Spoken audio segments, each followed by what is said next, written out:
bienvenidos una vez más a Pura Vida, mis chativiris, en estos bellos lugares de Guatemala. ¿Cuánto es? Cuatro.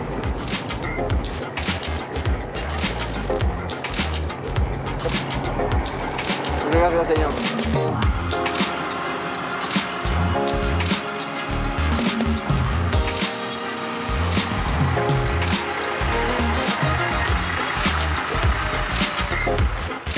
Adios.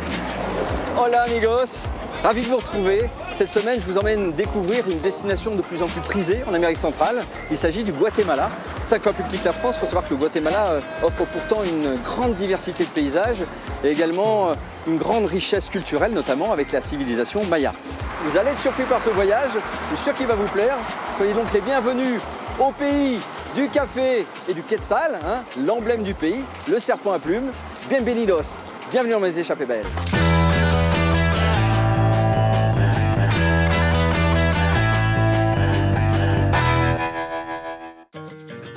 Le Guatemala, c'est une immersion dans des paysages d'une beauté saisissante. Une terre généreuse. Je suis fier de récolter mon propre café, de le servir à mes visiteurs du monde entier. Et l'héritage des Mayas. Tikal était une ville immense. Ici résidaient plus de 90 000 personnes. Qu'est-ce que tu as dessiné? Je voulais faire un quetzal, mais j'en ai jamais vu. Ça, c'est notre monnaie. Dessus, il y a le quetzal. C'est un symbole. Le Guatemala se décline dans une palette infinie de couleurs. Tu vas en essayer une? Ouais. Hop. Le bleu est une bonne couleur pour ta peau. Et met son ingéniosité au service de tous. Pour moi, c'est une joie, cette envie d'aider les familles de la région. Jérôme est attendu par Juan. Bienvenue à Chichicastenango. Je te présente mon frère jumeau. Grand prêtre maya. Nous allons remercier l'énergie de l'année passée. Nous allons ouvrir les portes de la nouvelle année pour tout le monde. Et par Diana, qui veut lui faire goûter à la culture garifuna.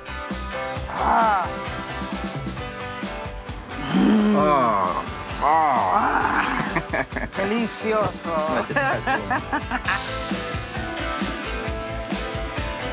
J'ai l'impression d'être quasiment dans un autre pays, dans un autre endroit qu'au Guatemala. C'est étonnant ça, hein? Et pourtant, c'est bien le Guatemala.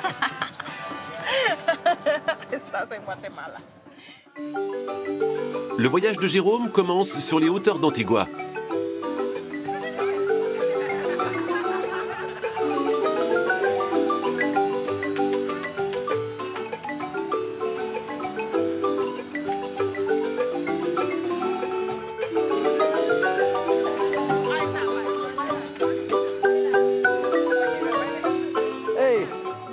Buenos días.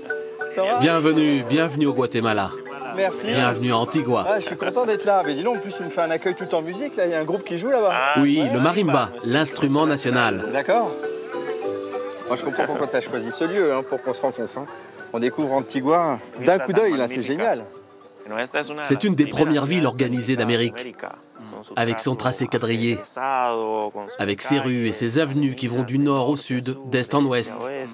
Ça, c'est une ville typiquement construite par les conquistadors espagnols. Et c'était Antigua, une des capitales du pays. Oui, les conquistadors se sont d'abord installés à Icimché. Puis, ils se sont déplacés dans une ancienne ville, au pied du volcan del Agua. Et là, c'était le 3e déplacement de la ville. C'est ici que vivaient les caciqueles. Et ce peuple fut un allié des conquistadors dans la conquête des autres peuples. D'accord. Antigua, c'est la ville la plus visitée au Guatemala, par son patrimoine historique évidemment. Aussi parce que l'environnement alentour, je crois il y a 3 volcans qui cernent un petit peu la ville. Dans le pays, il y a quasiment 40 volcans. Dans ce pays si petit. Et ici, il y en a 3, très près de la ville. Le volcan del Agua, de Fuego et d'Acatenango. Bon, tu m'emmènes visiter ta ville? On y va? C'est parti! Allez, on va voir ça de plus près.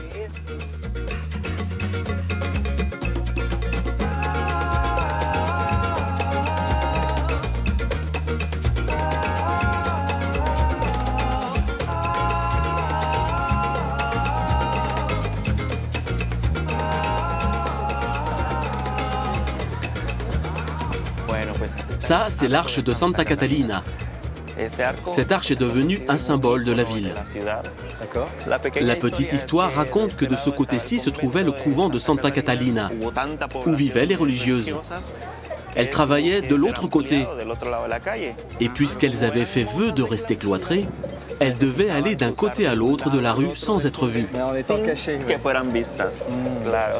Donc c'est la porte d'entrée dans la ville d'Antigua. Ouais. Oui, on peut dire, tout le monde doit passer par ici. Je sais que cette ville a été souvent meurtrie par des tremblements de terre très importants. Cette arche a résisté. Oui, c'est une survivante de tous ces séismes. En 1773, il y a eu les tremblements de terre de Santa Marta, qui ont forcé le gouvernement à se déplacer à nouveau. D'accord, c'est-à-dire que la capitale Antigua, tellement rasée par le tremblement de terre, qu'ils ont reconstruit une capitale qui est Guatemala Ciudad maintenant. D'accord. Okay. Así es.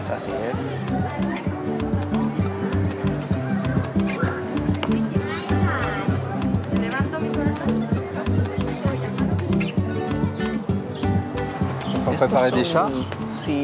Oui, ce sont des élèves en restauration qui préparent la procession de la Semaine Sainte. C'est la fête la plus importante au Guatemala. La ville reçoit de nombreux visiteurs à cette occasion, jusqu'à 80 000.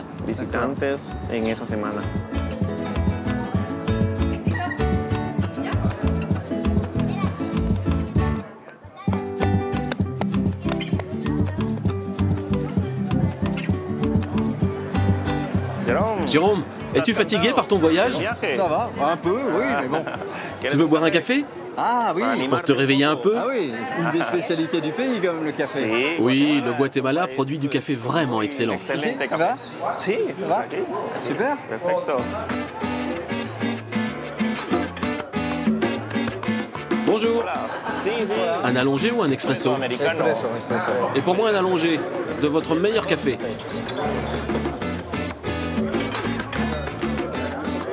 C'est bon? Está bueno. Ouais, très bien. La production de café ici, c'est vraiment une des productions les plus importantes avec le maïs dans la région. À partir du 19e siècle, la ville a pu renaître grâce au travail que donnait la production de café.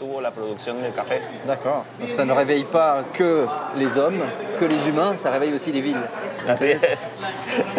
Toi, tu es né en Antigua? Oui, bien sûr. Comme la famille de ma mère, mon père, lui, est espagnol. Qu'est-ce que tu retrouves justement, toi, de l'Espagne et de ta culture espagnole ici dans le pays? Notre culture guatémaltèque a beaucoup d'influence de la culture espagnole, un peu comme la culture espagnole tient beaucoup des Arabes ou des Romains. Et je pense qu'au fond, c'est ce qui fait la richesse de notre culture. Ce qui nous donne de la force, c'est l'union de ces deux cultures. Et je me sens autant espagnol que guatémaltèque. Mystérieux et captivant, le Guatemala séduit les voyageurs depuis des siècles. Ce petit pays d'Amérique centrale, coincé entre l'océan Pacifique et la mer des Caraïbes, est le berceau de la civilisation maya. Il a été ensuite le terrain de conquête des colons espagnols. Le pays s'est ainsi forgé une identité multiple et forte, avec une variété de paysages et de monuments qui attirent de nombreux touristes chaque année. Alan, lui, est photographe professionnel. Il sillonne son pays en moto à la recherche de sa beauté et de ses trésors cachés. Antigua est l'une des villes les plus belles du monde pour moi. Elle est magnifique. C'est une ville coloniale. Toute la texture sur ses murs. Et les gens sont beaux. Et j'adore faire des photos ici.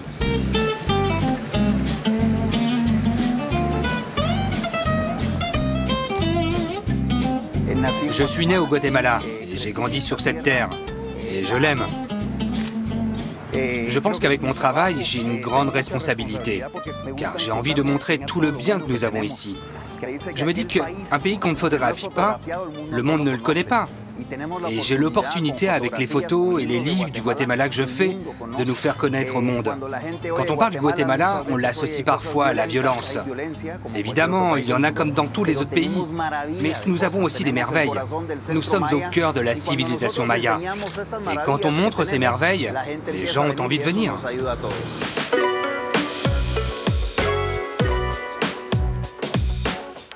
Un autre passionné essaie de mettre en valeur son pays. David est sculpteur. Il vit en France où il a rencontré sa femme, mais il revient régulièrement dans son pays natal, avec lequel il garde des liens très forts.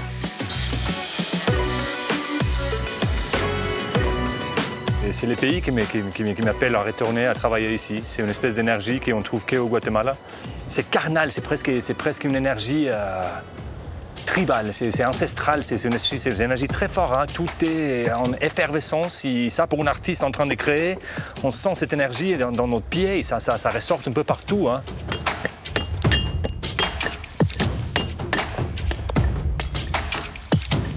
Je change les changements chaque fois que je viens. C'est vrai que je le sens. Hein. C'est une ville qui est en évolution, c'est un pays qui est aussi en évolution. Les gens, ils sont tous en train de vouloir s'améliorer, vouloir s'approprier plus de son pays, spécialement ma génération.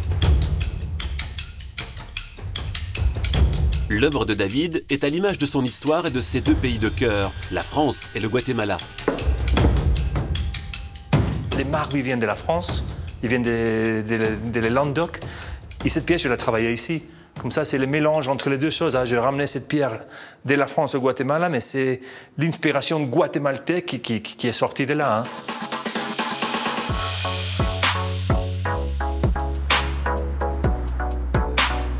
Avec son ami d'enfance, Alan le photographe, David aime aller découvrir les nouveaux lieux qui s'ouvrent durant chacune de ses absences.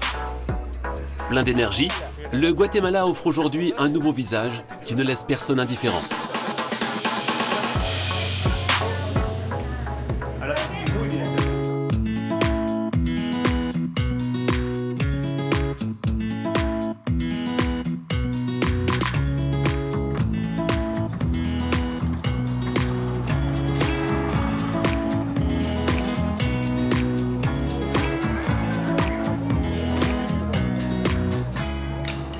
Maintenant, je te propose de voir le couvent des Capucines, qui est en fait le couvent de Notre-Dame du Pilier de Saragosse.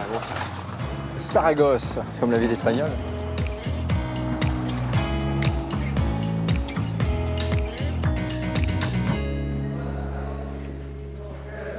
Oh. Voilà l'intérieur de cet ancien couvent. L'architecture ici est ramassée et très basse. Elle est massive et imposante afin de résister aux tremblements de terre. Antigua Guatemala était la capitale du royaume. Un royaume qui s'étendait du sud du Mexique jusqu'au Panama. D'accord. Quasiment donc toute l'Amérique centrale finalement. Exactement. Et ce genre d'endroits sont si grands que tu peux imaginer la puissance de la religion à l'époque. C'est un bâtiment qui a été construit à quelle époque? Au début du XVIIIe siècle. Okay.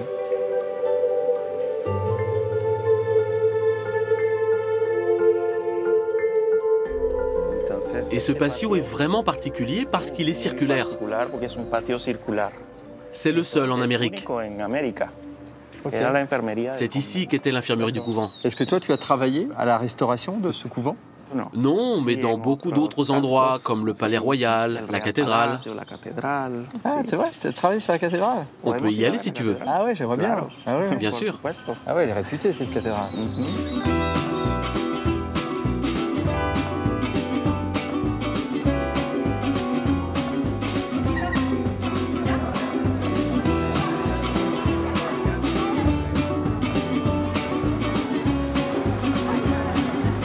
Otra marimba para ti.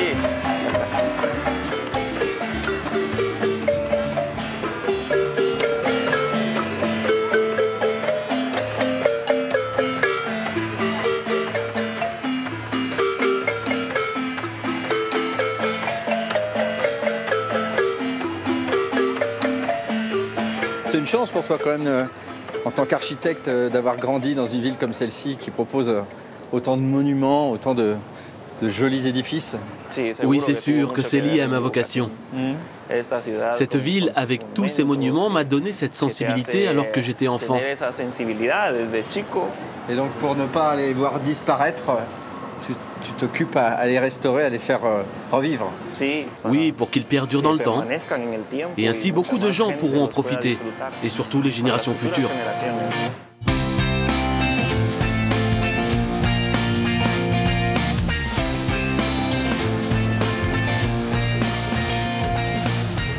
Bon là, inutile de me dire où on est. Comme dans beaucoup de villes construites par les Espagnols, on a la Plaza Mayor, comme on dit. Celle-ci est particulièrement jolie. Oui, et là, il y a la fontaine des sirènes.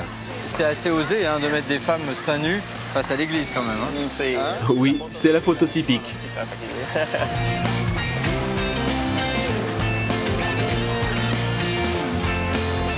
C'est mignon parce qu'il y a beaucoup de couples qui viennent se promener. À l'époque, les amoureux marchaient ici en rond, les hommes dans un sens et les femmes dans l'autre.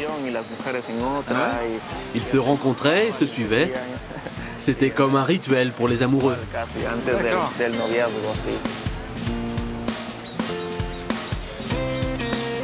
Quel est l'endroit que tu préfères, toi, ici à Antigua? La cathédrale de Santiago. Et parfois, les touristes confondent parce qu'ils se disent « c'est vraiment la cathédrale ?» Si tu regardes, qu'est-ce qu'il manque? Il manque les deux tours et la partie supérieure du corps qui termine la façade. On dirait pas une cathédrale, absolument. La façade est toute refaite, magnifique. Bonjour, comment ça va, Dominicio?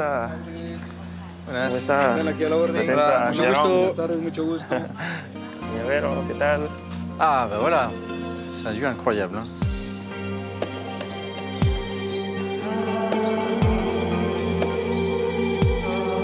Tout a été démoli principalement par le tremblement de terre? Oui, en grande partie par les tremblements de terre de 1773. Mais c'est surtout la main de l'homme qui a fait du mal à ce monument. D'accord. Les hommes ont pillé des blocs de pierre, ils ont arraché les portes pour reconstruire la nouvelle capitale. Cette partie-là, ça c'est un des piliers originaux, on va dire? Oui, ce pilier est tombé. Il était à la place de celui-là qui a été restauré. D'accord. Ok. Et que vont devenir alors ces vestiges-là? On pense laisser ça là, comme un témoignage de l'histoire. C'est une super idée, je trouve. C'est vrai? Vraiment, ouais. Vraiment. Qu'est-ce qu'elle représente, cette cathédrale, justement, pour les Guatémaltèques? C'est un symbole de l'identité des Guatémaltèques. C'est l'unique église construite sur le modèle des cathédrales de toute l'Amérique centrale. Et sa valeur historique et artistique est inestimable. C'est donc une grosse responsabilité. À 34 ans, de surcroît, tu dois être drôlement fier. Oui, c'est un rêve de la restaurer. Et bien sûr, une grande responsabilité, car c'est un édifice de grande valeur. Ouais, c'est génial, bravo, dis donc. Hein. D'être à la tête de tout ça, tu peux être fier de toi. Hein.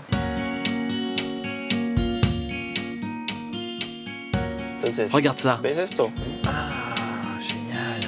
C'est une structure en fibre de carbone avec des vitres pour donner de l'air. L'idée, c'est d'avoir l'ancien et le nouveau en même temps. Et les coupoles pourraient s'enlever.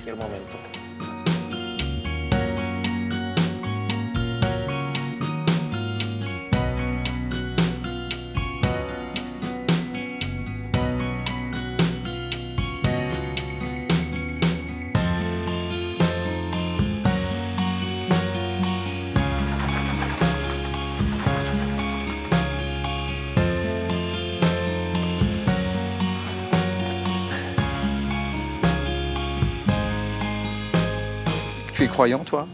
Oui, je crois en Dieu. Et tu t'es projeté dans ce fameux jour où la cathédrale va être à nouveau ouverte, où il va y avoir la première messe ici? Oui, j'imagine que ce sera un moment fort en émotion, pour moi et pour tout le monde.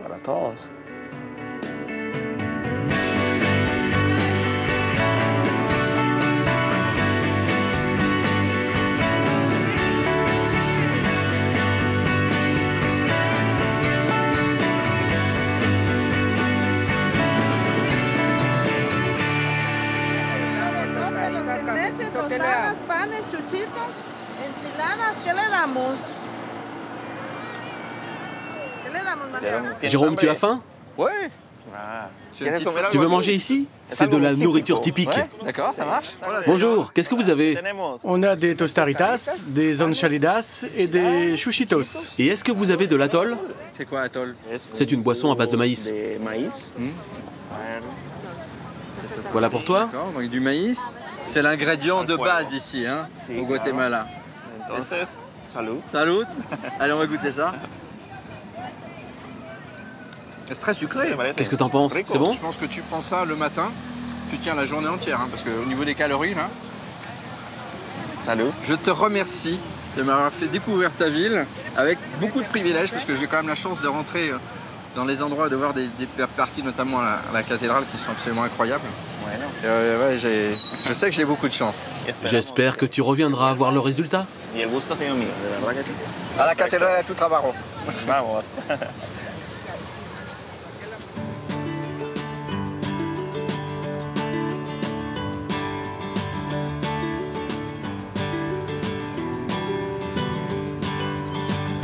J'aime beaucoup venir ici, car mon petit garçon adore les pigeons. Sur la place centrale, c'est vrai, il y a beaucoup de pigeons. Mais ce n'est pas lui l'oiseau emblématique du pays. L'oiseau emblématique, le symbole patriotique, c'est le quetzal. Il est magnifique, il est vert, avec son torse rouge, et pour moi c'est le plus beau qui existe au Guatemala. Un oiseau merveilleux. Ça, c'est notre monnaie. Et vous voyez, dessus, il y a le quetzal. C'est un symbole. Présent sur le drapeau national, sur la monnaie qui porte son nom, sur les murs, le quetzal est un oiseau mythique. Considéré comme l'un des plus beaux du monde, les Mayas l'appelaient le serpent à plumes et lui attribuaient une origine divine. Pour le rencontrer, il faut aller dans l'un de ses derniers refuges, au nord du pays, où se trouvent les forêts humides et tropicales. Le Ranchito del Quetzal est une réserve privée qui est l'un des meilleurs endroits du Guatemala pour observer cet oiseau discret qui sait se faire désirer. Le quetzal a cette caractéristique d'être un oiseau noble. Et il se laisse observer, photographier. C'est un oiseau très coquet. Ici, c'est une zone protégée. C'est l'un des endroits les plus importants du Guatemala pour sa protection et pour son étude. J'espère qu'il va se montrer. On est un peu anxieux. On aimerait qu'il apparaisse. On espère que ce matin ou ce soir, on arrivera à admirer sa beauté. La plupart des Guatémaltèques n'ont jamais eu l'occasion de voir en vrai un quetzal, l'oiseau symbole du pays. L'observer reste donc un rêve pour beaucoup d'entre eux qui ont été bercés par les nombreuses légendes transformant cet oiseau en véritable mythe.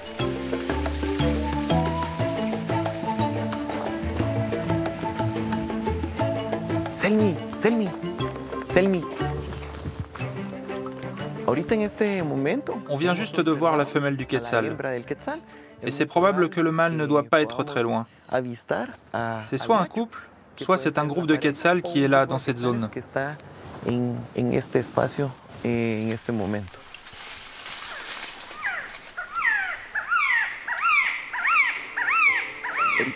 Alors là, ce qu'on entend, c'est le chant du quetzal.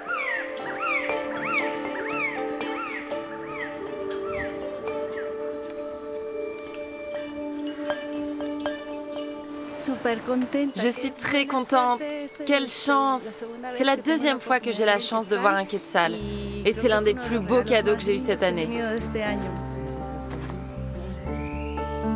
L'habitat du quetzal se réduit chaque jour. Inscrit sur la liste des espèces en voie de disparition, la protection de son milieu naturel doit donc devenir une priorité.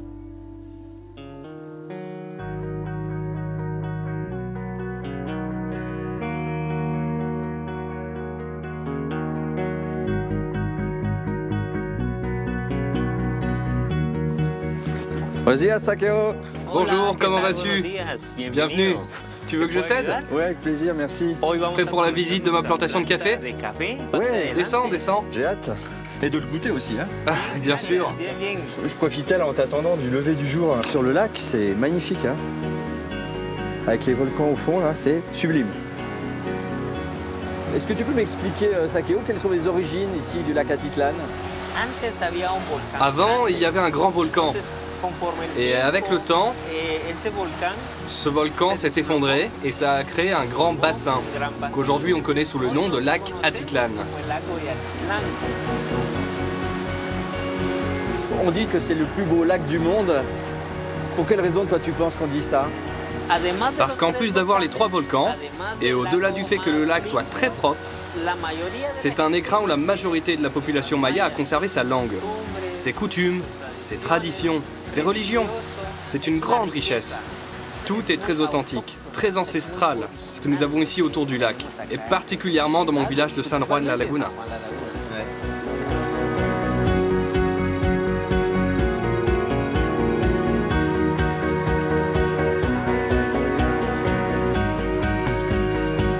c'est quel volcan? C'est le volcan de San Pedro, qui culmine à 3000 mètres. D'accord, à 3000, ça veut dire qu'ici on est à quelle altitude sur le lac? L'altitude du lac est à peu près à 1500 mètres. Ok, d'accord. C'est superbe.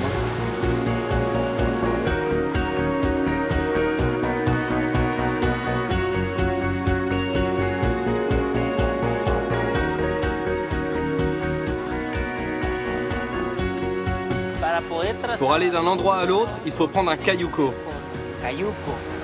Ce sont des bateaux traditionnels, les cayucos?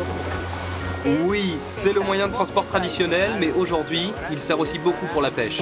La pesca traditionnelle.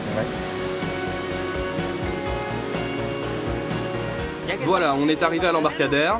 Je te propose de laisser tes affaires à ton hôtel. D'accord. Je t'attends et après je t'emmène voir ma plantation de café. Super, bah je fais vite.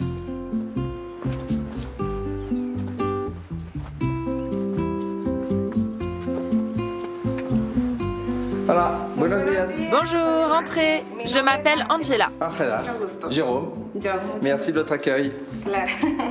Bienvenue à San Juan, un lieu très culturel. Dans tout le coin, nous avons plus de 40 fresques murales que nous avons appelées ici « à ciel ouvert ». Parce qu'elles sont sur les murs des maisons et que chacun peut imaginer ce qu'il veut en les voyant. Oh, mais merci pour toutes ces infos, j'irai jeter un œil alors du coup.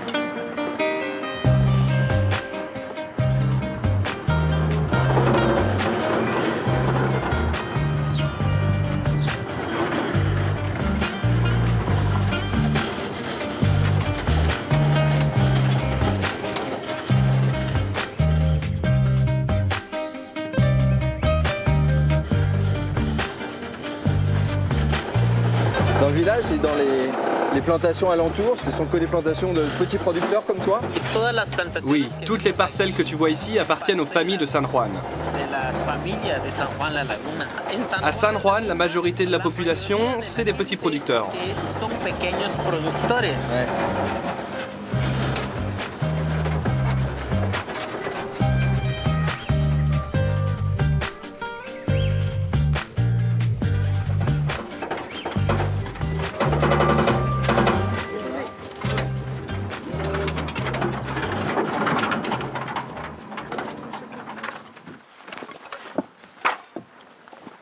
C'est la famille qui travaille dans son ensemble. Les petits aussi, ils ne sont pas à l'école, les enfants ici? Le moment de la récolte du café, c'est le mois de novembre et de décembre. Et à cette époque, c'est les vacances scolaires au Guatemala. D'accord, bon, ça tombe bien. Ça veut dire que toi aussi, tu as commencé jeune ce métier? À l'âge de 8 ans, 9 ans, j'ai commencé à aider, à rendre des services à la famille. On est dans le passage.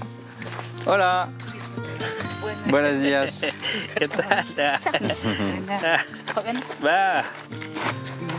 Va, histoire.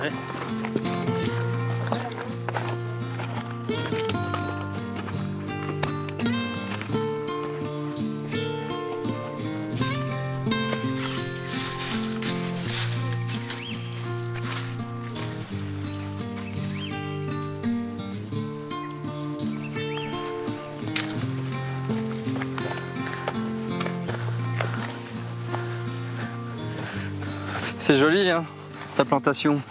C'est un bel endroit. Es muy bonito. C'est très beau. Ah mais il y en a là, ça y est. T'as des jolies cerises de café là, elles sont bien rouges. Hein. Quels sont les grains qui sont bons à récolter là? Les grains de café se récoltent comme ça, quand ils sont bien rouges. Tu fais une cueillette à la main, toujours? Oui, on fait tout à la main. Jusqu'à maintenant, il n'y a pas d'autre moyen pour bien choisir les grains de café. On récolte toujours comme ça, pour bien conserver et protéger la plantation de café. Et on prélève les grains de cette forme et cette couleur. Là, il est prêt à être récolté pour obtenir un café bien maturé. On s'y met ?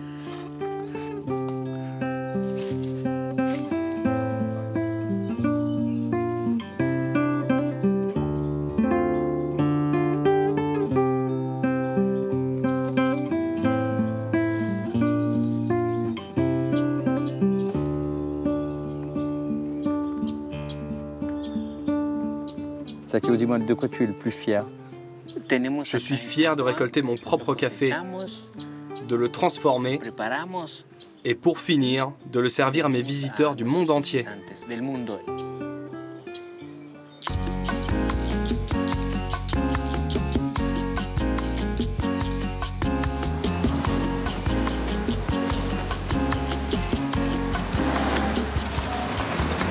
Ah, c'est le café qui sèche là.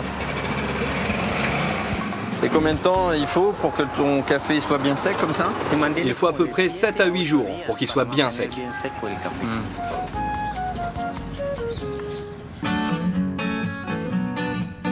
Il existe de drôles de coutumes dans la campagne guatémaltèque.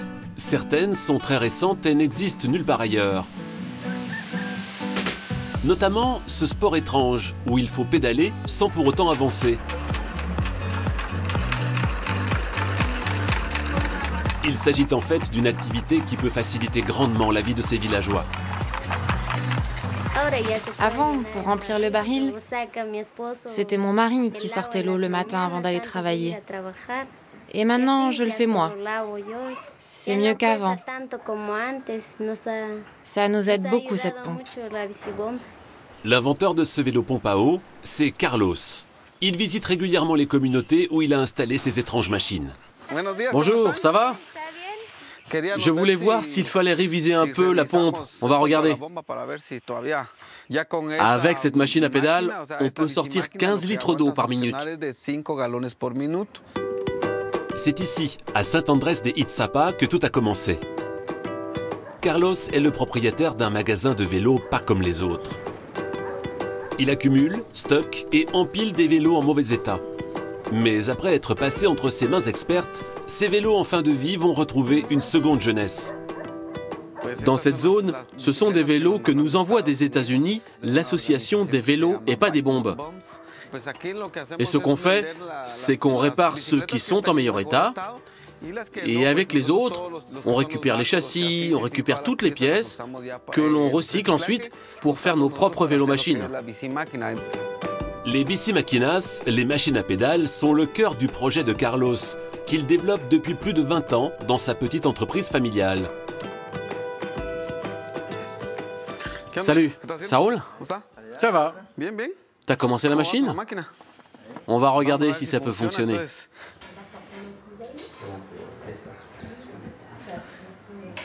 Démonstration de la fabrication en quelques minutes d'une machine très utile dans toutes les cuisines.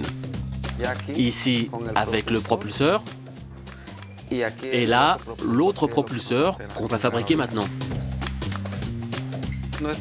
On va aussi inverser le pédalier. Ici, il y aura la selle, où va s'asseoir la personne. Et là, on mettra le guidon en face.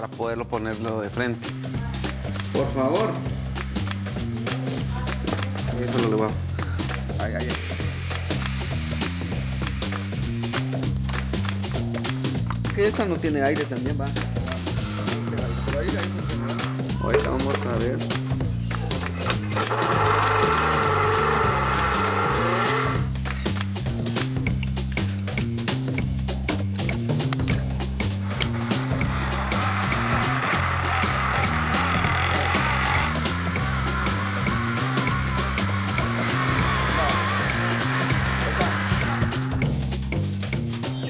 À chaque fois, les gens se rendent compte à quel point c'est utile.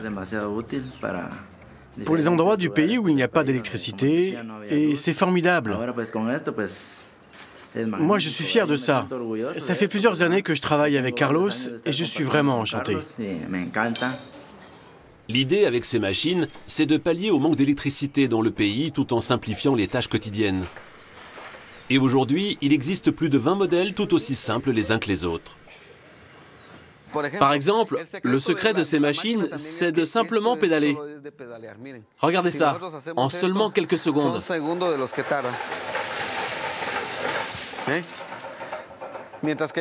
Alors que quand on le faisait à la main, imaginez comme c'était difficile.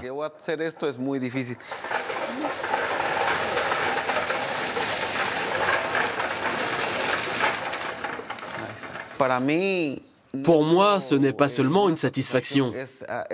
C'est une joie, car ça fait partie de ma vie. Quelque chose que j'ai dans mon cœur, cette envie d'aider les familles de la région. Et puis semer aussi l'idée qu'au Guatemala, il n'y a pas que des choses mauvaises, mais aussi de belles choses. Par la même occasion, Carlos a réussi un tour de magie. Transformer des ustensiles de cuisine en jouets pour le plus grand bonheur des enfants.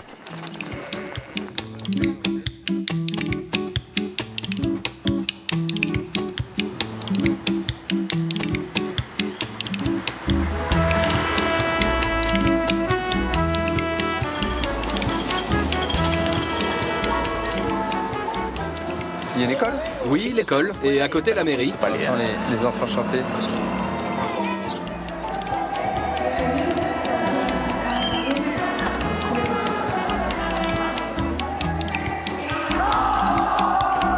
Ah là, il y a des fresques murales. J'ai l'impression qu'il y a plein de symboles qui rappellent un petit peu le village de San Juan. Je vois le café, je vois le poisson. Ah. C'est la récré. C'est trop mignon. Tout ce que tu vois ici, c'est la richesse du village. Il y a aussi des tissus, il y a une pelote, c'est en rapport avec les vêtements aussi? Oui, ça représente les costumes traditionnels et évoque notre spécialité de teinture naturelle qu'aujourd'hui on fait avec l'association des femmes. D'accord. Si tu t'intéresses à nos tissus, tu pourras aller voir Paola de ma part. D'accord. Tu me diras où je peux la trouver alors. Que signifie le drapeau ici au Guatemala? Les armes représentent la conquête des Espagnols. Le bleu représente le ciel et le blanc la pureté.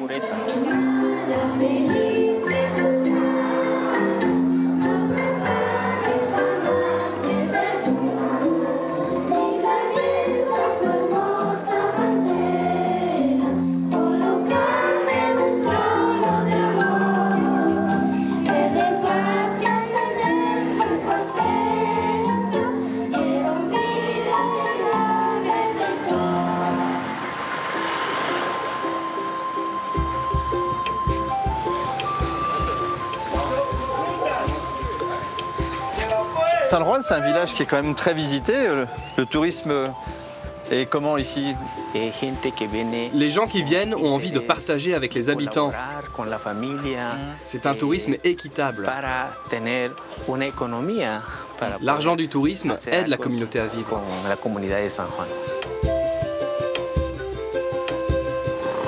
Il y a beaucoup de cafétérias comme la tienne ici, de producteurs qui vendent directement aux consommateurs? Il y a seulement 2 cafétérias qui produisent eux-mêmes leur café jusqu'à obtenir une tasse de café. Bienvenue dans ma cafétéria, le café San Juan. Je t'invite. Merci. C'est très mignon, dis donc. Voici ma femme. Bonjour, enchantée. Moi, je m'appelle Maria et mon prénom en dialecte Tsutuil. Tamari.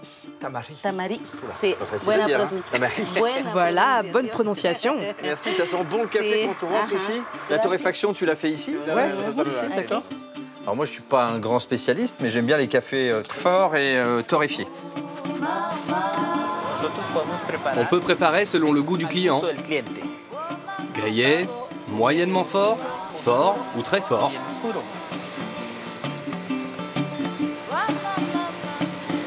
Bien noir, hein? Il est prêt. J'ai hâte de le goûter, hein. Allez. Waouh. Le café de San Juan. Merci. Ton expresso. Ah oui, il est bien serré, parfait. Et toi, tu as pris quoi? Oula, c'est très allongé ça, c'est pas un expresso. Chez nous, on appelle ça du jus de chaussette en France. Ici au Guatemala, On boit le café allongé. Ouais. Ou on l'appelle aussi jus de caleçon. Oh c'est pas mieux que chez nous alors. Alors on va goûter ça. Ah, il est fort, il est super torréfié comme j'aime. J'ai l'impression d'avoir jamais bu de café. C'est fou. Hein. Ah oui, oui. Oh là là, c'est incroyable. C'est la satisfaction de mon travail. Ouais. Adios, gracias. Bon voyage. Gracias.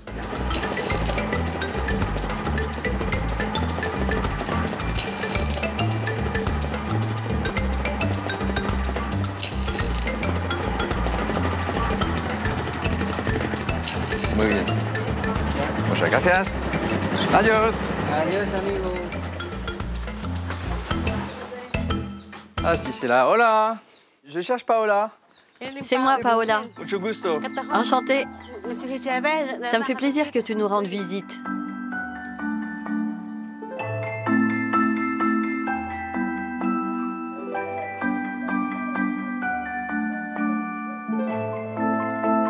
Alors comment vous êtes organisé ici? Vous faites uniquement le tissage ou vous faites le filage aussi?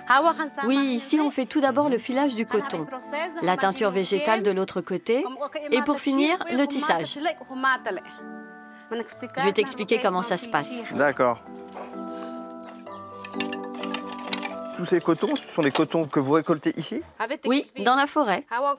Il y a 3 couleurs de base. Ça, c'est le orange. Et là, ce coton-là, il est naturel. Il est... Ah oui, 100% naturel. D'accord. Il n'est pas teint. Ah, c'est marrant. Là, tu peux voir la graine de coton. On file tout à la main. C'est une méthode très antique, celle de nos grands-mères.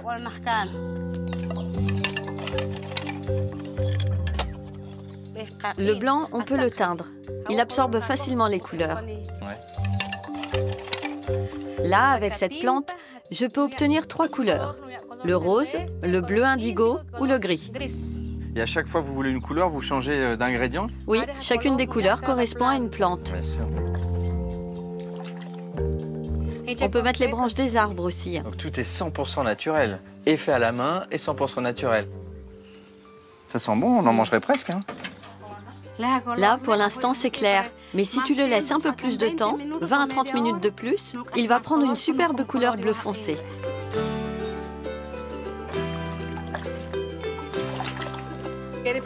On transmet ce savoir-faire de génération en génération.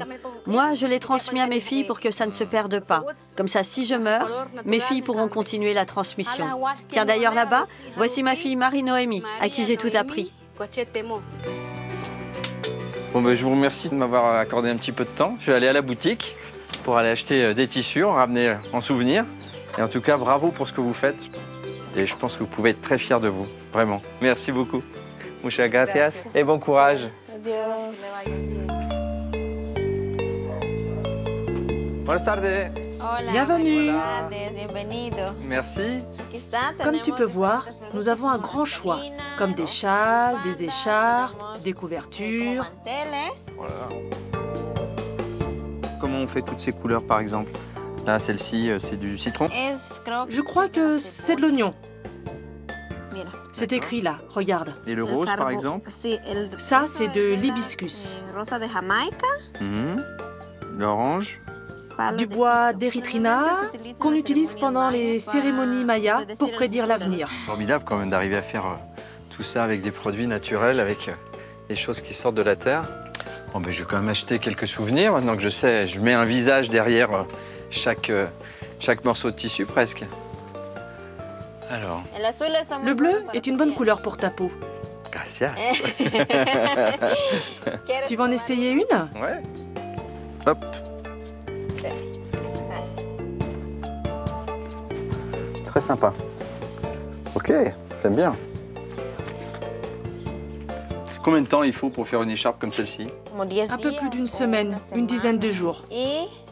Et sur celle-là, tu peux voir mon nom. Ah, c'est toi qui l'as fait, c'est vrai? Ah bah je vais l'apprendre d'autant plus alors. Tant mieux. Nous sommes une vingtaine de femmes à tisser et à travailler pour l'association. Voilà ma fille. Pour moi, cette association est une grande fierté. car elle permet de donner un soutien à de nombreuses familles qui sont très pauvres. Et en achetant nos tissus, les touristes contribuent à leur donner un meilleur futur. Et c'est également très important de conserver et préserver notre culture maya. Si les Mayas n'avaient pas existé, nous n'aurions pas cette richesse culturelle ici au Guatemala. Ce serait un pays très ennuyeux, sans couleurs.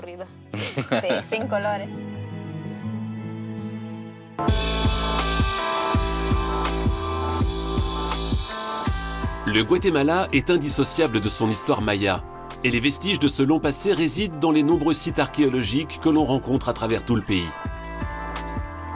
Les pyramides de Tikal font partie des traces les plus marquantes laissées par cette civilisation exceptionnelle. Des constructions grandioses qui émergent de la nature. Cette vue, c'est celle qu'on peut apprécier depuis le temple 4, qui est le temple le plus haut du monde classique maya. Tikal était une ville immense. Ici résidaient plus de 90 000 personnes. Et l'un des aspects les plus intrigants, c'est la naissance de cette civilisation dans une zone tropicale. C'est pareil pour sa disparition. Il y a encore des mystères à découvrir. La connaissance et la compréhension de la civilisation maya est encore très fragmentaire, malgré les efforts entrepris par les archéologues. Et les nombreuses ruines, encore enfouies sous l'épaisse végétation, ne livrent leurs secrets que parcimonieusement. Tikal représente l'un des meilleurs sites archéologiques de la civilisation maya. On a dénombré plus de 3000 structures. Actuellement, rien que sur le centre principal, qui fait 16 km², nous avons 88 structures qui ont été restaurées ou sont en cours de restauration.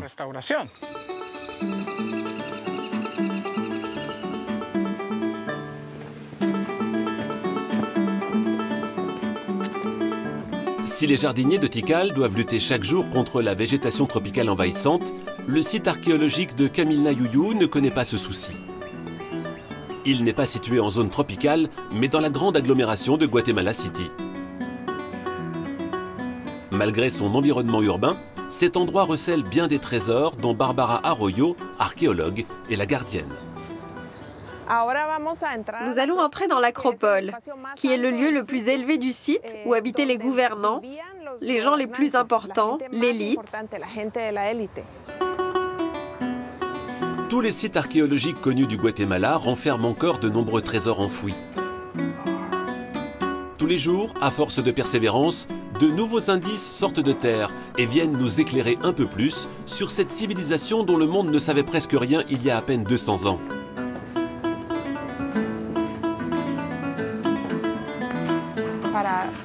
Pour faire des recherches, nous avons encore beaucoup de possibilités, encore toute une section à explorer et encore du travail sur la section nord. Cela veut dire que l'on peut encore avoir ici plusieurs dizaines d'années de recherche archéologique pour découvrir encore.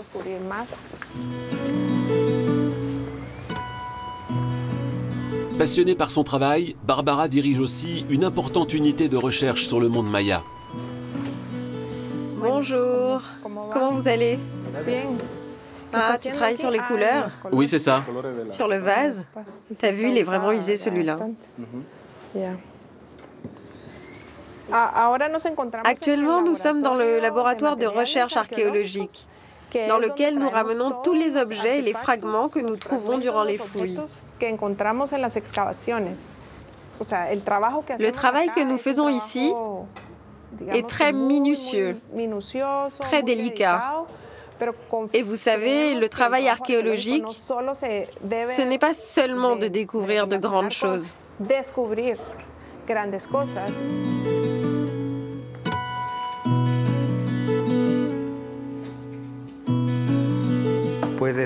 Ici, on peut voir comment était organisée la société maya et ainsi comprendre leur vie quotidienne.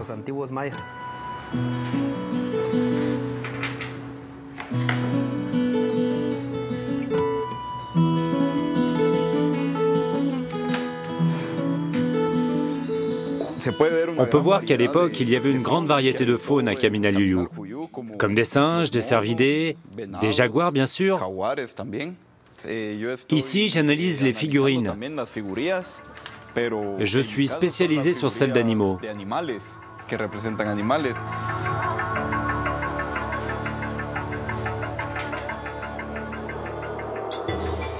L'enceinte du parc archéologique de Caminal-Yuyu est aussi restée un lieu sacré pour la communauté maya, qui a le droit d'y venir pour y pratiquer des rites et des cérémonies.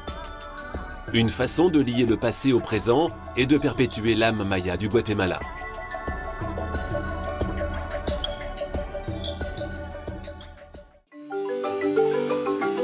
C'est en musique que Jérôme a débuté son voyage au Guatemala. Antigua est l'une des villes les plus belles du monde pour moi. On sent cette énergie dans notre pied et ça ressort un peu partout. Hein.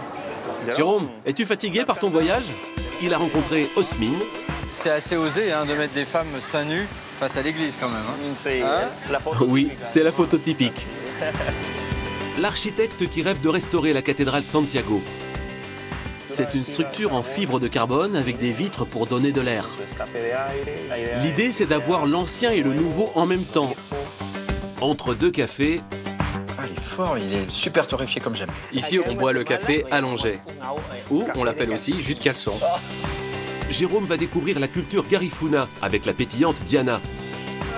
Comment ça va? Et toi? Et alors dites-moi, combien de langues vous apprenez ici à l'école? Anglais, Garifuna et Quechua. Mais tout de suite, c'est la tradition maya qui va revivre lors d'une cérémonie très particulière. C'est un jour très important, car c'est le dernier jour de notre calendrier maya. Je parle du calendrier lunaire. Cette fête foraine permet aussi d'attirer les enfants. Ce n'est pas que pour les adultes, c'est un divertissement pour tous.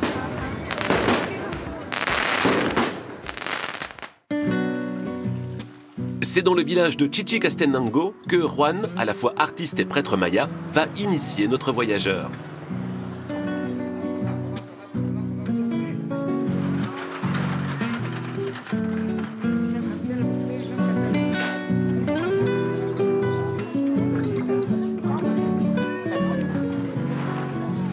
Buenos días, Juan. Bonjour Jérôme, comment ça va? Enchanté, je suis content de te rencontrer. Bienvenue à Chichicastenango. C'est un honneur pour moi de te faire visiter mon village et le quartier de San Tomás. Bon, je te remercie, je suis très heureux d'être là parce que ce marché est vraiment connu de tous les Guatémaltèques et même au-delà des frontières parce que c'est un endroit très visité aussi par les touristes. Oui, c'est un endroit très réputé parce que c'est un centre névralgique. Un lieu de commerce, d'objets religieux et de marchandises diverses. Et donc c'est un véritable symbole. Écoute, je compte sur toi maintenant pour me faire visiter et m'expliquer un petit peu ce marché. Ouais, allez, ça marche.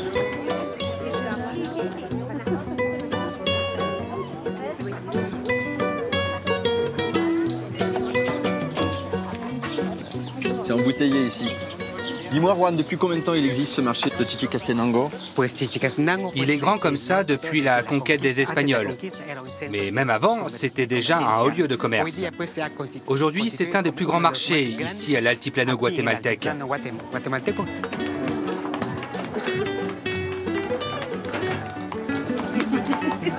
Et toi, Juan, aujourd'hui, tu as des achats à faire? Oui, j'ai beaucoup de choses à acheter, car il faut que je prépare une cérémonie. Cette cérémonie dont tu me parles, c'est parce que c'est un jour spécial pour les Mayas? Oui, c'est un jour très important, car c'est le dernier jour de notre calendrier maya. Je parle du calendrier lunaire, et donc on va acheter ce qu'il faut. Comme des racines, des chandelles, de l'encens, des veilleuses, des fleurs coupées. Tout ça pour remercier l'année passée pour tout ce qu'elle nous a apporté. Et commencer demain la nouvelle année maya lunaire. D'accord, ok. Donc c'est votre jour de l'an à vous finalement? C'est ça. Ouais. C'est toi qui vas officier la cérémonie en tant que prêtre maya? Oui, bien sûr, je suis prêtre spirituel maya. Je pense que c'est ma mission de transmettre les fondamentaux mayas. Et j'ai la même ambition en tant qu'artiste, comme tu peux le voir ici sur le mur. C'est un projet de fresque murale que nous avons réalisé il y a un peu plus de 7 ans avec mon groupe d'élèves. D'accord, donc là je vois le soleil, je vois les animaux, la nature. Ah, c'est super, hein?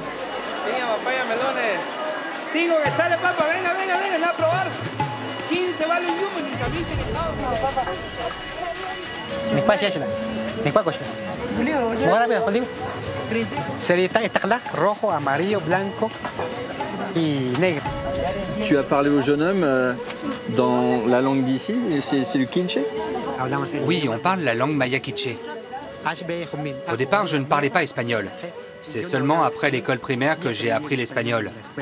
Je parle aussi un peu le cachiquel et un peu le zotuquil, et le maya quiché, qui est ma langue maternelle. Ah, il faut qu'on prenne du chocolat aussi. Le chocolat, c'est la boisson sacrée. Je vais prendre aussi du tabac et du chocolat. Tu veux des bonbons? Oui, 2 paquets.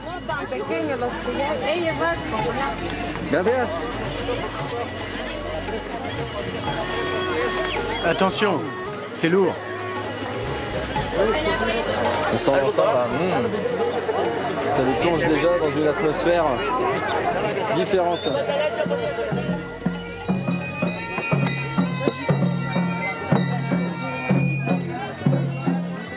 C'est une ambiance étonnante autour d'une église là. Hein.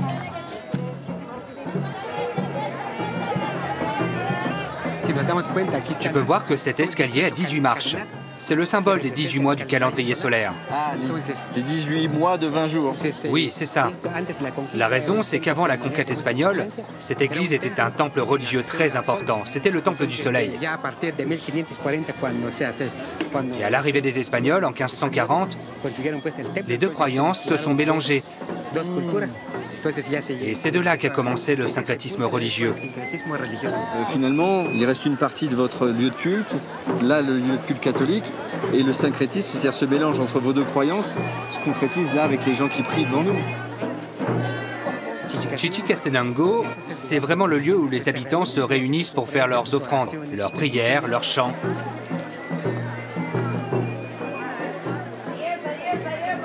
C'est vraiment la réunion des 2 cultures. On est bien comme ça.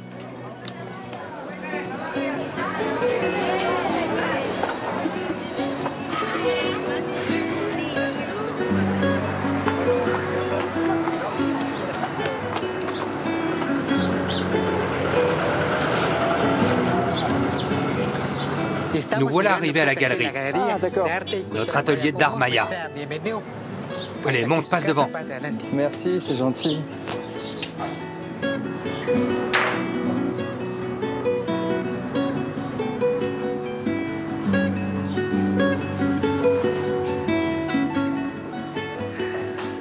Hola, buenos días. Bonjour. Il y a des artistes ici. Je te présente mon frère jumeau. Fais voir. Hola, encantado. Amen, fais voir. Un poco. Ah oui, oui, oui. Alors, qu'est-ce que vous êtes en train de faire? Vous avez chacun une activité là?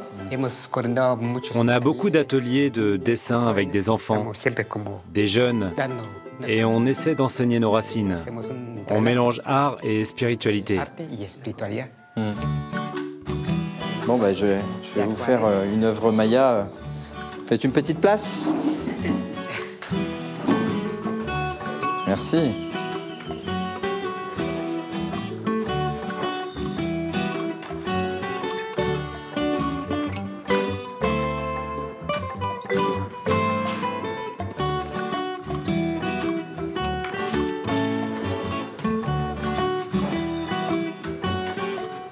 Qu'est-ce que tu as dessiné? Ça te fait penser à quoi? J'ai pas ton talent. Hein. On dirait un pont. Alors, en réalité, je voulais faire un quetzal. Mais je sais pas comment c'est. J'en ai jamais vu. Professeur, est-ce que ça vaut un bon point ou pas, ça? Super, regarde, il y a même le drapeau. Oui, c'est très sympa. On ressent notre énergie. En tout cas, c'était rigolo. Et il est où le tien? Waouh! Il y a les ombres, il y a tout. Hein. Dis donc, t'es doué. Hein. Bon, tu auras envie d'être peintre plus tard? Oui. Si, c'est vrai? Ouais. Ce que je préfère dessiner, ce sont les choses mystérieuses. Ouais. Là, il y a un serpent. Dans ses cheveux, ce sont des planètes. Et des yeux de jaguar. On travaille beaucoup avec le serpent cosmique.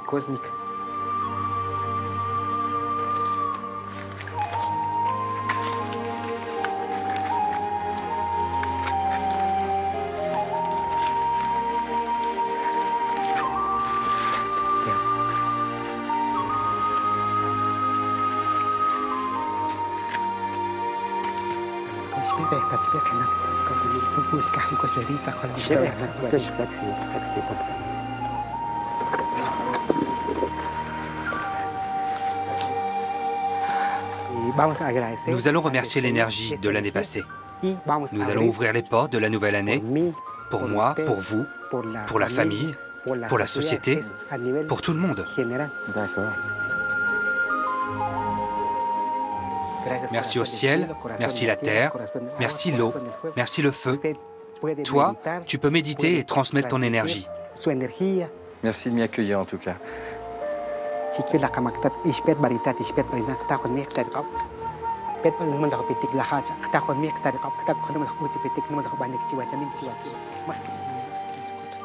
Ouvrons le portail, le chemin sûr et pur, la voie sacrée Maya.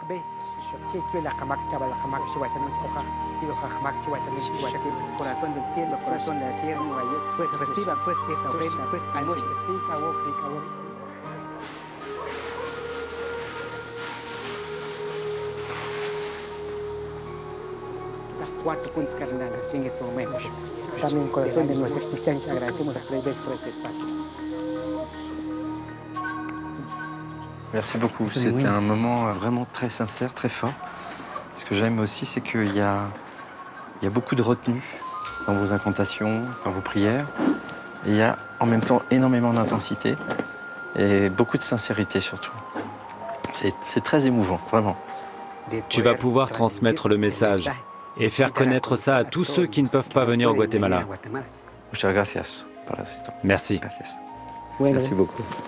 Merci. Merci Miguel. Merci Miguel. Merci à toi. Et bonne année alors, comme on dit en France, bonne année. Muchas gracias. Bonne année, une belle nouvelle année pour vous. Plein de belles choses.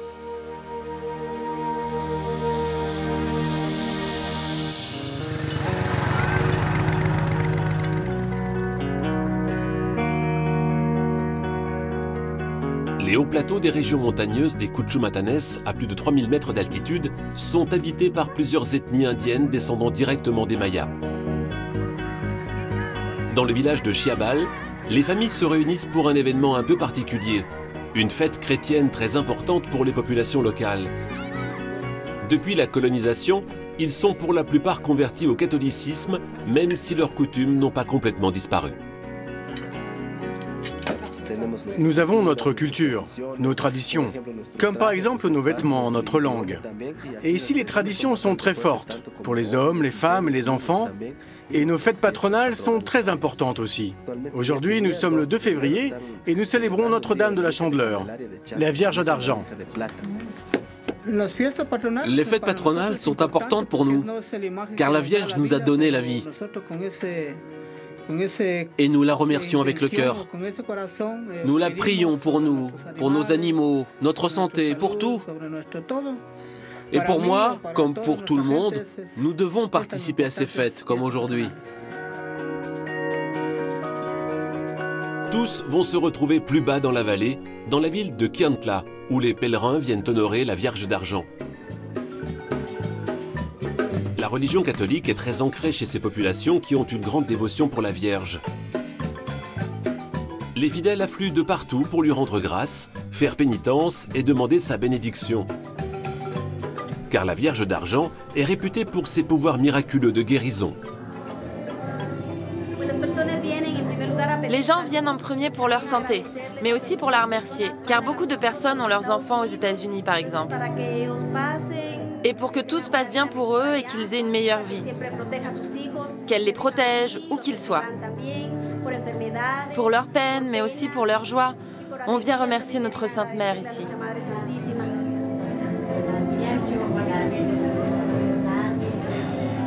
Devant l'église, les chandelles sont le symbole de la lumière à travers laquelle les pèlerins demandent à la Vierge d'éclairer leur vie.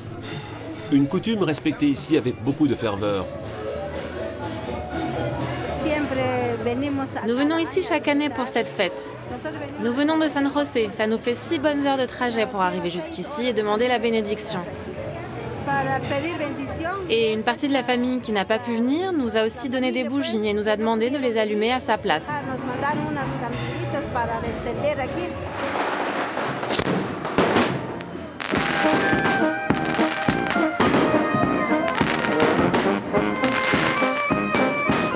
Pour la procession, c'est une réplique de la Vierge d'argent qui sort de l'église afin de sillonner les rues de la ville. Durant plusieurs heures, la Vierge sera accompagnée de musique, mais aussi de feux d'artifice. Une tradition qui perdure depuis plus de 400 ans. Si la procession reste l'attraction principale de chaque fête patronale, des activités plus ludiques sont venues se greffer à la cérémonie, car l'idée reste aussi de se retrouver pour faire la fête tous ensemble. Cette fête foraine permet aussi d'attirer les enfants. Ce n'est pas que pour les adultes, c'est un divertissement pour tous.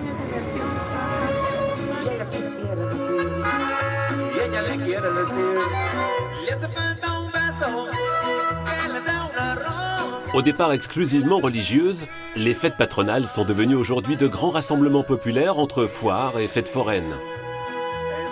Chaque année au Guatemala, ce sont plusieurs centaines de fêtes patronales qui sont ainsi célébrées dans tout le pays.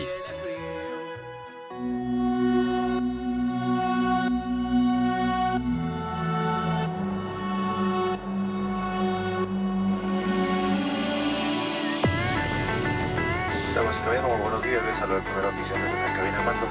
En nombre de esta tripulación, esperamos que disfruten su vuelo y tengan muy buen.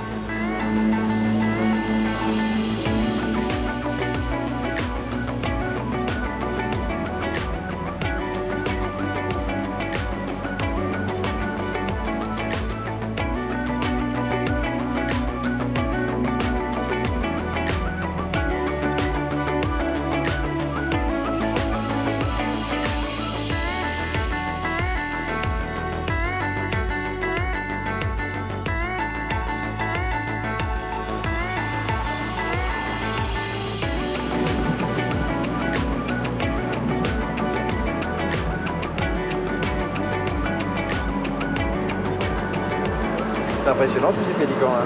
C'est une colonie incroyable. Hein. Oui, c'est typique de cette région. Et là, nous arrivons à Livingstone. C'est un village de pêcheurs, Livingstone? Oui. Et Livingstone est connu car c'est ici qu'est venu s'installer le peuple Garifuna.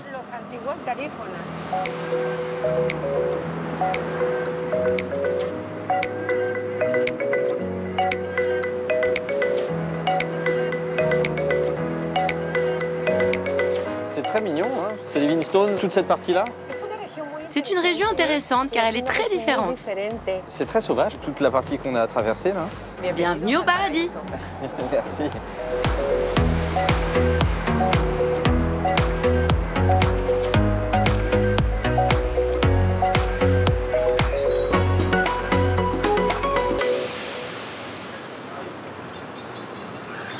Voilà, tu fais l'acrobate toi.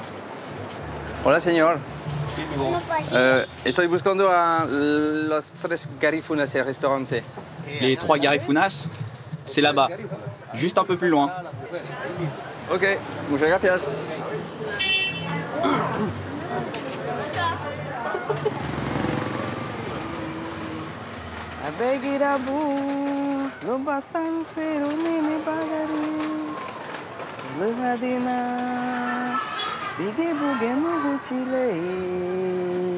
Hola.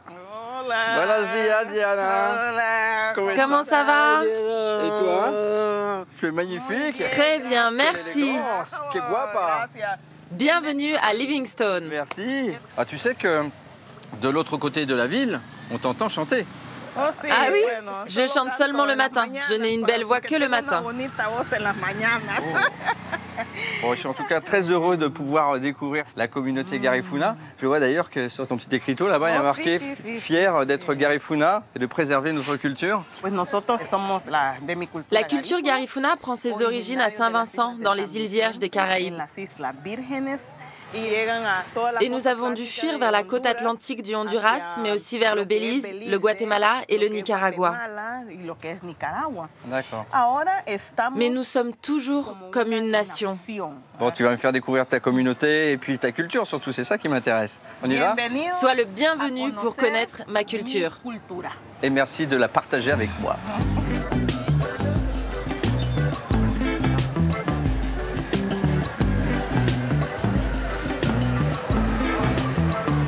Finalement, à Livingstone, vous vivez un peu comme sur une île, puisqu'il y a des voitures, mais je crois qu'il n'y a pas de route qui vient jusqu'ici, on peut arriver que par la mer. Oui, c'est une véritable île. Toutes les voitures que tu vois sont arrivées en ferry. Et nous avons une certaine quantité de voitures qui ne sortent jamais. D'accord. Tu dis toi-même île, alors qu'on fait partie intégrante du continent. Oui, c'est une île, mais à l'intérieur du Guatemala.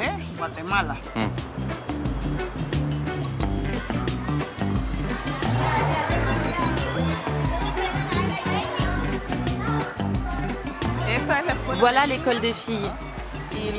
Une des choses qui rend cette école particulière, c'est qu'elle est multiculturelle.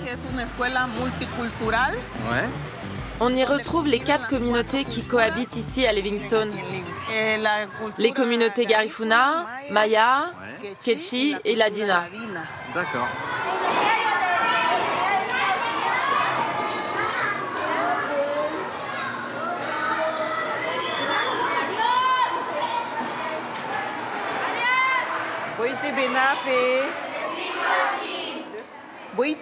Buente Benafi veut dire bonjour. Aujourd'hui, on leur apprend comment préparer la recette du riz avec des haricots. Ouais. D'accord. Nous leur parlons en Garifuna et ensuite elles l'écrivent en espagnol. Et donc c'est une école qui est une école unique ici à Livingstone? C'est la seule au Guatemala. C'est super de faire ça. Et donc tous les enfants ont des cours à la fois en Garifuna, espagnol, et ils apprennent aussi les autres langues, le quechí et... Oui, le quechí aussi. C'est génial ça. Quelle chance. Bravo. Est-ce que vous pouvez leur traduire en Garifuna? Je m'appelle Jérôme et je viens de France. Jérôme Liribey, Liabi Francia Galiabi. Et alors dites-moi, combien de langues vous apprenez ici à l'école? Anglais, Garifuna et Quechí. Moi je vous applaudis parce que moi je parle pas autant de langues que vous. Hein. Merci, bon courage. Adios. ¿Cómo se dice adios? ¿Cómo se dice adios en Garifuna? Adios. Pareil. Adios, gracias.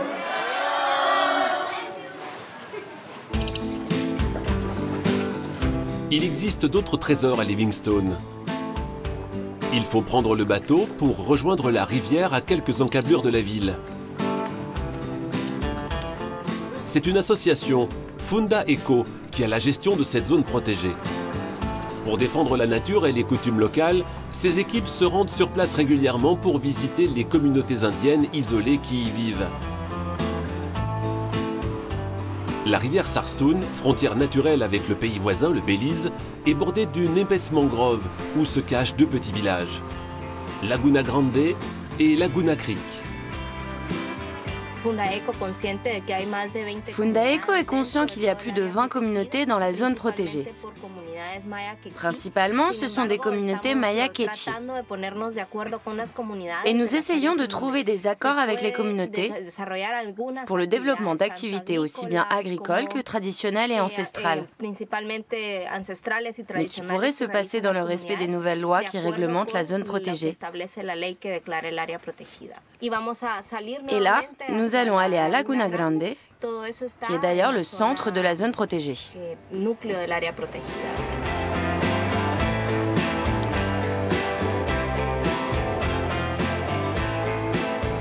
Dans cette zone, plusieurs projets pilotes sont menés pour aider les communautés à mieux vivre, mais aussi pour les sensibiliser à la protection de l'environnement et au développement durable.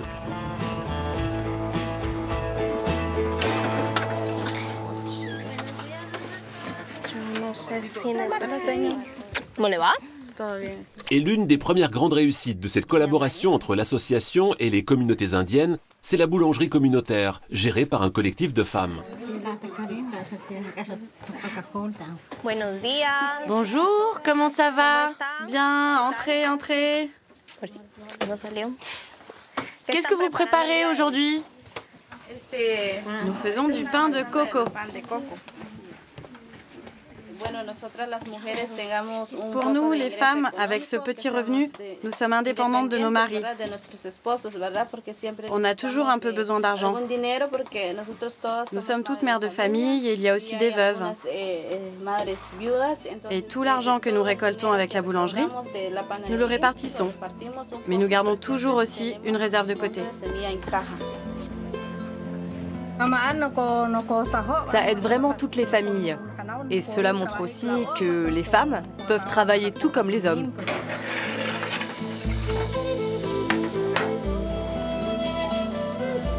Si une partie de l'argent est redistribuée au sein de la communauté, une autre partie aura servi à financer une petite maison médicale d'appoint.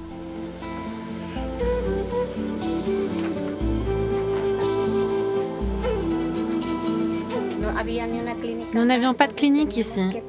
Quand un enfant, une femme ou quelqu'un était malade, on était obligé d'aller à Livingstone et quelquefois, quand la mer était trop mauvaise, on ne pouvait pas y aller.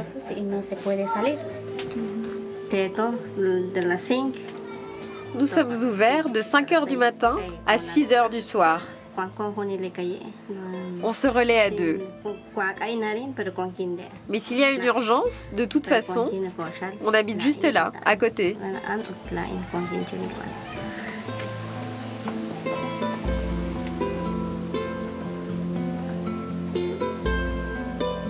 Les hommes de la communauté sont pour la plupart des pêcheurs. Réunis en comité de pêche, ils ont eux aussi bénéficié de l'aide de l'association pour mettre en place une pêche durable et même s'essayer à la pisciculture.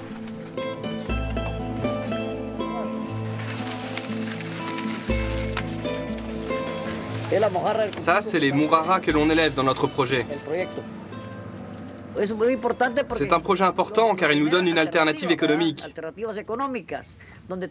qui bénéficie aux 33 familles que nous sommes dans le groupe. On ne peut pas dire que c'est énorme, mais pour nous, c'est déjà beaucoup.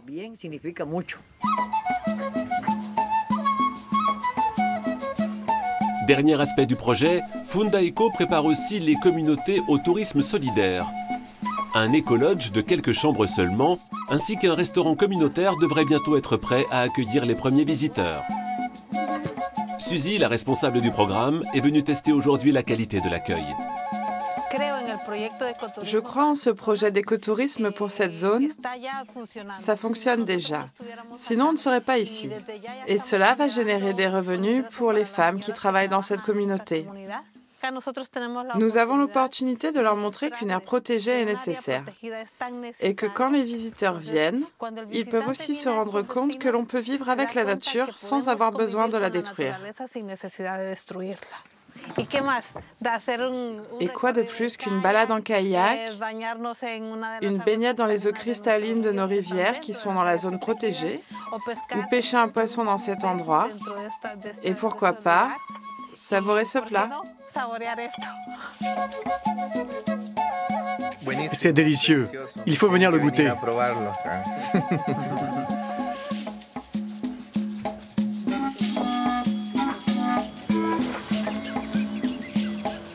Venir partager la culture et la vie d'une communauté indienne tout en profitant d'un environnement naturel exceptionnel et protégé, voilà un exemple de ce que le Guatemala peut offrir de meilleur.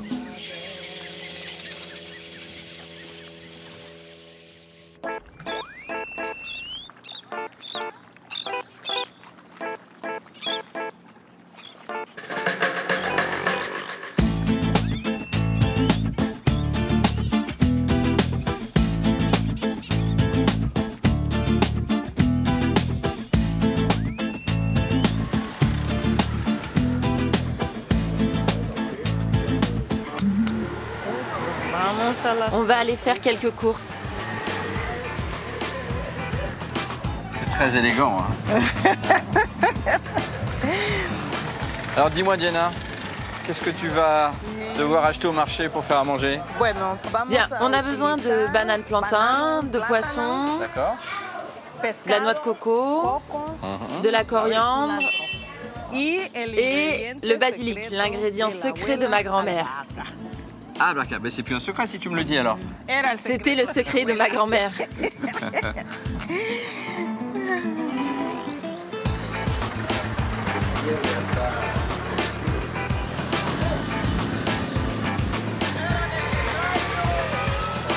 Sylvia. Bonjour Sylvia, tu m'as gardé du poisson? C'est ici que je viens acheter mon poisson. C'est quoi comme poisson? On les appelle palometas. Donne-moi les plus gros. Regarde ça.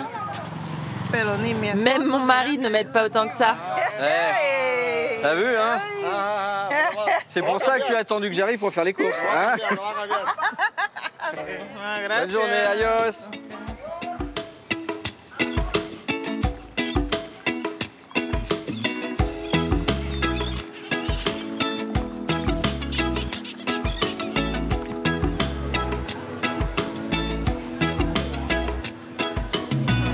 Hop.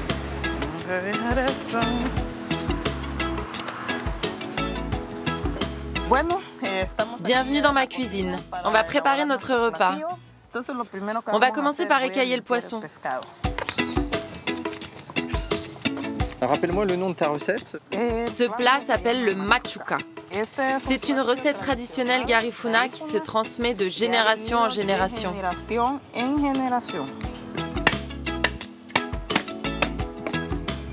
On peut boire l'eau de coco, c'est très bon. Salut.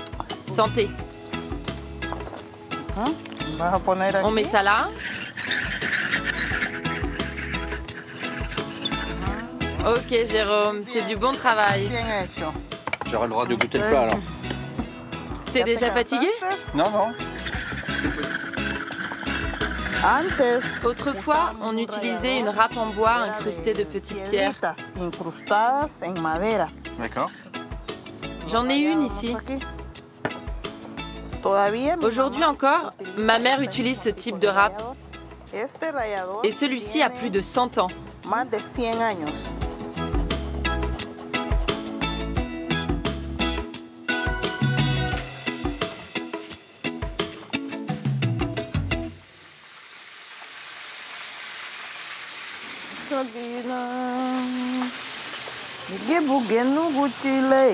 Ah, ça me fait plaisir de t'entendre chanter.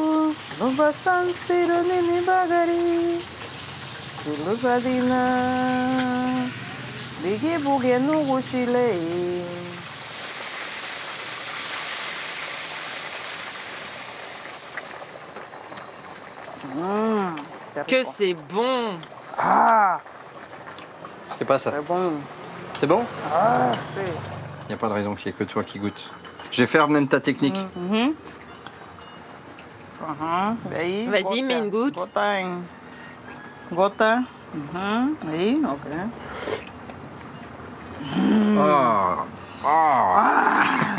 Delicioso. Ouais, c'est très très bon. Très très bon. Delicioso. Donc voilà, on a fini notre plat. On va attendre un peu. D'accord. On mangera plus tard, pendant la petite fête avec les tambours.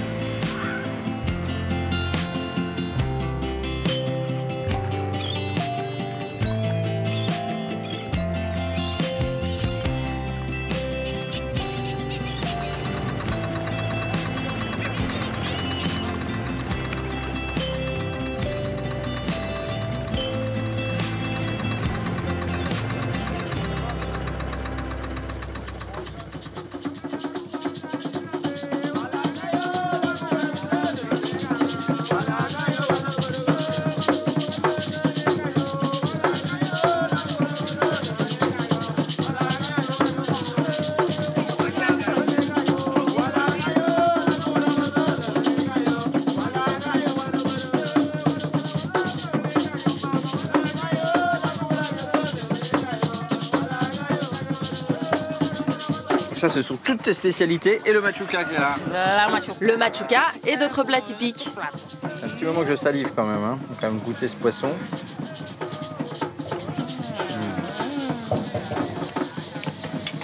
La banane là, avec le lait de coco, c'est magnifique. Magnifique. J'ai l'impression que l'association du plat plus de la musique, d'être quasiment dans un autre pays, dans un autre endroit qu'au Guatemala, hein. C'est étonnant ça. Hein. Et pourtant, c'est bien le Guatemala. C'est le Guatemala.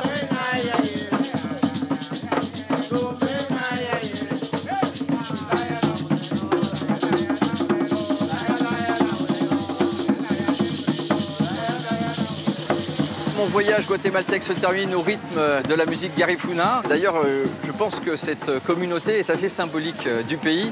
J'ai trouvé vraiment qu'il y avait un vrai savoir-vivre ensemble ici à Livingstone et je trouve que c'est assez représentatif de ce qu'on peut voir ici au Guatemala, toutes ces ethnies qui vivent ensemble. Et puis, j'ai trouvé vraiment une énergie, une envie de sauvegarder le patrimoine culturel à travers les communautés diverses. Maya, je pense à Paola et ses tisseuses, à travers la spiritualité, Juan et Miguel ont fait partager tout ça. Ici, la gastronomie avec la communauté Garifuna. Et je trouve que c'est assez exceptionnel de pouvoir sentir que dans chaque partie du pays, il y a une énergie, il y a vraiment une envie de faire vivre cette tradition culturelle très forte. Voilà, j'espère que vous avez apprécié ce voyage. Je vous dis à très vite pour de nouvelles échappées belles dans d'autres contrées lointaines. Pour ma part, je vais aller peut-être leur faire une petite danse. Bye bye! Salut, merci beaucoup.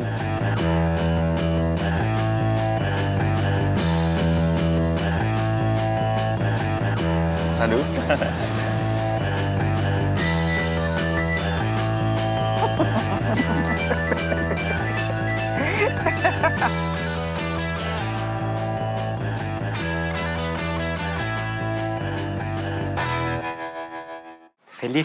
Feliz años a todos nuestros hermanos de franceses y que tengan grandes energías, grandes propósitos en sus vidas.